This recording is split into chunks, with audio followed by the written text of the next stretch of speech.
ব্রট to you by V-Guard, co-powered by Sensodyne ও ভিমল বলো কথা কেশরী। Associate sponsor UltraTech cement. রবিবাসরীয় মেগা প্রচারে রাজ্যের 3 জেলায় 4টি জনসভা রয়েছে প্রধানমন্ত্রীর। উত্তর 24 পরগনার ভাটপাড়ায় সকাল 11:30টায় অর্জুন সিং এর সমর্থনে প্রথম সভা নরেন্দ্র মোদীর। এরপর হুগলি লোকসভা কেন্দ্রের বিজেপি প্রার্থী লকেট চট্টোপাধ্যায়ের সমর্থনে চুঁচুড়ায় দ্বিতীয় সভা। দুপুর 2:30 নাগাদ আরামবাগের প্রার্থী অরূপ কান্তি দিগের সমর্থনে পুরসুরায় তৃতীয় সভা প্রধানমন্ত্রীর। বিকেল 4টে নাগাদ রথীন চক্রবর্তীর সমর্থনে হাওড়ার সাকরাইলে দিনের শেষ সভা করবেন নরেন্দ্র মোদী। আজ রবিবাসরীয় মেগা প্রচার আর মেগা প্রচারে রাজ্যের 3টে জেলায় 4টি জনসভা করবেন প্রধানমন্ত্রী নরেন্দ্র মোদী। উত্তর 24 পরগনার ভাটপাড়ায় প্রথম সভা সকাল 11:30টায়। সেখানে অর্জুন সিং এর সমর্থনে প্রথম সভা করছেন নরেন্দ্র মোদী। এরপর হুগলি লোকসভা কেন্দ্রে বিজেপি প্রার্থী লকেট চট্টোপাধ্যায়ের সমর্থনে চুঁচুড়ায় দ্বিতীয় সভা। আমাদের প্রতিনিধি সোমা দাস রয়েছেন আমাদের সঙ্গে, বিস্তারিত জানবো সোমার কাছ থেকে। সোমা। দেখো, আজকে রবিবাসরীয় প্রচারে একেবারে রাজ্যে আসছেন প্রধানমন্ত্রী নরেন্দ্র মোদীজি। তার 3টি জেলাতে 4টি সভা রয়েছে। প্রথম যে সভাটি হবে সেই সভাটি হবে ভাটপাড়ায়। সেখানে কিন্তু অর্জুন সিং এর সমর্থনে তিনি সভা করবেন। তারপর তিনি চলে যাবেন হুগলিতে চুঁচুড়ায়, সেখানে লকেট চট্টোপাধ্যায়ের সমর্থনে তিনি জনসভা করবেন। তারপর দুপুর 2:30টার সময় তিনি চলে যাবেন অন্য একটি জায়গায়, সেখানটাতে অরূপ কান্তি দিগরের হয়ে তিনি প্রচার করবেন, অর্থাৎ পাঁশকুড়া, সেখানে তিনি চলে যাবেন। তারপরে যেটা জানা যাচ্ছে যে সাকরাইলে কিন্তু রথীন চক্রবর্তীর হয়ে তিনি প্রচার করবেন। অর্থাৎ আমরা দেখছি, দেখো আজকে কিন্তু একেবারে রবিবাসরীয় প্রচার, সেটা কিন্তু নরেন্দ্র মোদীজির একেবারে আসছেন বলে সেই প্রচার কিন্তু বিজেপি যারা প্রার্থীরা রয়েছে একদিকে, অন্যদিকে যারা কর্মীরা রয়েছে তাদের মনোবল কিন্তু বাড়াচ্ছে। আজকে এইভাবে 3টি জেলাতে 4টি পরপর তার জনসভা রয়েছে। প্রথমটি 11টার সময় এবং একদম শেষে অর্থাৎ হাওড়ার সাকরাইলে যে জনসভাটি হবে রথীন চক্রবর্তীর সমর্থনে, সেটা বিকেল 4টে হবে। 4টের পরেই কিন্তু এই জনসভা শেষ করার পরেই কিন্তু তিনি আবার বেরিয়ে যাবেন, অর্থাৎ তিনি আবার কিন্তু চলে যাবেন। অর্থাৎ রবিবাসরীয় প্রচারে আজকে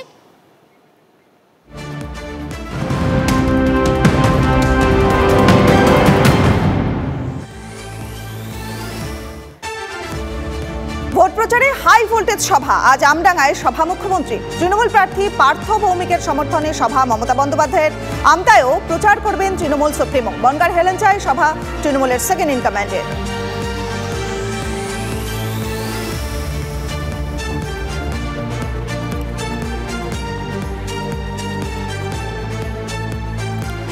মোদী সরকার ক্ষমতায় ফিরলে জেলে যেতে হবে মমতা বন্দ্যোপাধ্যায় সহ বিজেপি বিরোধী তাবড় নেতাকে। এখানে না বিজেপির কেউ নন, এখানে জামিন পাওয়ার পরদিনই কার্যত ভবিষ্যৎবাণী করে জাতীয় রাজনীতিতে হইচই ফেলে দিলেন অরবিন্দ কেজরিওয়াল। দিল্লির মুখ্যমন্ত্রীর বক্তব্যকে হাতিয়ার করে পাল্টা কটাক্ষ করতে ছাড়েনি বিজেপি। अगर ये चुनाव जीत गए, जितने विपक्ष के नेता ये सारे जेल के अंदर हों। মোদী সরকারের বিরুদ্ধে কেন্দ্রীয় এজেন্সির অপব্যবহারের অভিযোগ শুরু থেকেই করে আসছে বিরোধী দলগুলি। আবগারি দুর্নীতি মামলায় অন্তর্বর্তী জামিনে মুক্ত হওয়ার পরে সেই অভিযোগকে অন্য মাত্রায় নিয়ে গেলেন অরবিন্দ কেজরিওয়াল। কার্যত ভবিষ্যৎবাণীর সুরে দিল্লির মুখ্যমন্ত্রীর দাবি, মোদী সরকার ফের ক্ষমতায় এলে জেলে যেতে হবে মমতা বন্দ্যোপাধ্যায়, স্টালিন থেকে তাবড় বিজেপি বিরোধী নেতাকে। मेरे से लिखवा लो एफिडेविट के ऊपर, थोड़े दिन के बाद ममता दीदी जेल में होंगी, तेजस्वी यादव जेल में होगा, स्टालिन साहब जेल के अंदर होंगे, पिनरई विजयन जेल के अंदर होंगे, उद्धव ठाकरे जेल के अंदर होंगे, जितने विपक्ष के नेता ये सारे जेल के अंदर होंगे। বাংলায় শিক্ষাক্ষেত্রে নিয়োগ থেকে গরু পাচার, কয়লা পাচারের মতো একাধিক দুর্নীতি মামলার তদন্ত করছে কেন্দ্রীয় এজেন্সি। নিয়োগ দুর্নীতি মামলায় জেলে পার্থ চট্টোপাধ্যায়, মানিক ভট্টাচার্য, জীবন কৃষ্ণ সাহার মতো নেতারা। কেজরিওয়াল যে জেল থেকে জামিনে ছাড়া পেয়েছেন, গরু পাচার কাণ্ডে গ্রেপ্তার হয়ে সেই তিহারেই বন্দী অনুব্রত মণ্ডল। রেশন দুর্নীতি মামলায় বন্দী আরেক হেভিওয়েট জ্যোতিপ্রিয় মল্লিক। এরই মধ্যে শেখ শাহজাহানের সৌজন্যে শিরোনামে উঠে এসেছে সন্দেশখালী। এই রকম পরিস্থিতিতে কেজরিওয়ালের ভবিষ্যৎবাণী ভোটমুখী বাংলায় অন্য মাত্রা যোগ করেছে। উনার মুখে ফুলচন্দন পড়ুক, গোটা বাংলা তাই চাইছে, এবং পিসি জেলে যাক, ঠগি পিসি, এটা সবাই চাইছে। ভারতীয় জনতা পার্টি একটা একনায়কতন্ত্রের মধ্যে দিয়ে চলতে চলতে আগামী দিনে এক দেশ, এক রাজনৈতিক দল, এক ভোট এই দিকে এগোতে চাইছে। তারা তো বিরোধীদের নিশ্চিহ্ন করে দিতে চাইবে যদি আবার তৃতীয়বারের জন্য তারা ক্ষমতায় আসে। অরবিন্দ কেজরিওয়াল এদিন বাংলার পাশাপাশি তামিলনাড়ু এবং কেরল এই 3 রাজ্যের মুখ্যমন্ত্রী, মহারাষ্ট্র, বিহারের প্রাক্তন মুখ্যমন্ত্রী এবং উপমুখ্যমন্ত্রীর নাম করে কার্যত ভবিষ্যৎবাণী করেছেন। বিজেপি বিরোধী এই নেতা নেত্রীদের ঘনিষ্ঠ বৃত্তে থাকা একাধিক ব্যক্তি বিভিন্ন দুর্নীতি মামলায় হয় গ্রেপ্তার হয়েছেন, না হয় স্ক্যানারে। ঝাড়খণ্ডের প্রাক্তন মুখ্যমন্ত্রী হেমন্ত সোরেনও জেলবন্দি। সারা জীবন কেজরিওয়ালকে জেলে থাকতে হবে এবং আরো অনেক খেয়ে যেতে হবে। ইন্ডিয়া অ্যালায়েন্স জেলের মধ্যেই হবে। লোকসভা ভোটের এখনো বাকি 4 দফা। বিজেপির বিরুদ্ধে কেন্দ্রীয় এজেন্সির অপব্যবহারের অভিযোগ জনমানসে আদৌ কোনো প্রভাব ফেলবে? সেটাই এখন সবচেয়ে বড় প্রশ্ন। Bureau report, TV9 Bangla.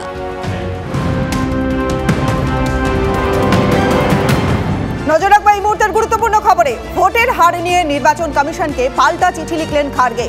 আসল অভিযোগগুলির কোনো সদুত্তরই দেয়নি কমিশন। চিঠি লিখে সরব কংগ্রেস সভাপতি। ভোটের মুখে শুভেন্দুর খাস তালুকের সংকটে তৃণমূল। কাথি লোকসভার এখনই অধিকারী বনাম তৃণমূলের লড়াই রয়েছে। শাসক দলের হাতছাড়া খেজুরি, ঘাসফুলের মাটি আলগা করতে কূটনৈতিক চাল আধিকারিকদের। দক্ষতার জেরেই কি খেজুরি পঞ্চায়েত সমিতি পুনরুদ্ধার? ভোটের মাঝে তৃণমূলের হাতছাড়া খেজুরি, দলবদলু পঞ্চায়েত সমিতির সভাপতি আচমকা তৃণমূল ছেড়ে বিজেপিতে ফিরে যাওয়ায় শাসক দলের হাতছাড়া খেজুরির 2 সমিতি। এর আগে সমিতির বোর্ড গঠনের মুহূর্তে তৃণমূলে যোগ দিয়ে সভাপতি পদে বসেছিলেন বিজেপির টিকিটে জয়ী উদয়শঙ্কর মাইতি। সেই উদয়শঙ্করই লোকসভা নির্বাচনের মুখে পুনরায় দল বদলে নিজের পুরনো শিবিরে ফিরে গেলেন। 15 আসনের খেজুরির 2 পঞ্চায়েত সমিতির বিজেপির সংখ্যা দাঁড়ালো 8 আর তৃণমূলের 7, যার ফলে পঞ্চায়েত সমিতি হাতছাড়া তৃণমূলের। অধিকারীর খাস তালুক কাথি নিজেদের দখলে রাখতে মরিয়া পদ্ম শিবির। কাথি লোকসভায় 7টি বিধানসভা, উত্তর কাথি, দক্ষিণ কাথি, ভগবানপুর, খেজুরি বিজেপির দখলে রয়েছে। চণ্ডীপুর, পটাশপুর, রামনগর রয়েছে ঘাসফুলের কবজা। তৃণমূলের জয়ী আসনগুলোতে ভাঙন ধরানোই মূল লক্ষ্য বিজেপি। কাথি জেলা সংখ্যালঘু ভোট টানতে মরিয়া তৃণমূল, পাল্টা চাপ দিতে তৈরি পদ্ম শিবিরও। ইতিমধ্যেই 4 অধিকারী নেমেছে ময়দানে।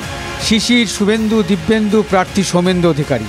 কাথি নিজেদের দখলে রাখতে মরিয়া অধিকারী শিবির। যদিও ভোটের মুখে দল বদলকে গুরুত্ব দিতে নারাজ রাজ্যের মন্ত্রী অখিল গিরি। বিজেপিতে ছিল, তৃণমূলে এসেছিল, তৃণমূল থেকে চলে গেছে। এটাতে আমাদের ভোটের মুখে চলে গেছে বলেই যে দল বিব্রত হবে তেমন কোনো কারণ নেই। আমাদের দল এত বড় আকারের দল, যে দলকে মহাসমুদ্র বলা হয় পশ্চিমবঙ্গের, তো তাতে এখানে 2-4 জন, কেউ 5 জন 10 জন চলে গেলে আমাদের দলে কোনো ক্ষতি হবে না, তাতে আমাদের ভোটের উপরে কোনো প্রভাব পড়বে না। কিন্তু জেলা বিজেপি নেতৃত্বের বক্তব্যে রয়েছে চ্যালেঞ্জের সুর। শুভেন্দু অধিকারী যদি জীবনপণ লড়াই না করতেন, ওনার কোনোদিন মুখ্যমন্ত্রী হওয়া হতো না। পালাবদল আবারও পূর্ব মেদিনীপুর এই রাজ্যে পালাবদলের পথ দেখাবে। 2 ফুলের টক্করে কাথি লোকসভা কেন্দ্রে বাড়ছে ভোটের উত্তাপ। কাথি থেকে কনিষ্ক মাইতির রিপোর্ট, TV9 Bangla. Brought to you by V-Guard, co-powered by Sensodyne ও ভিমল বলো কথা কেশরী। Associate sponsor UltraTech cement.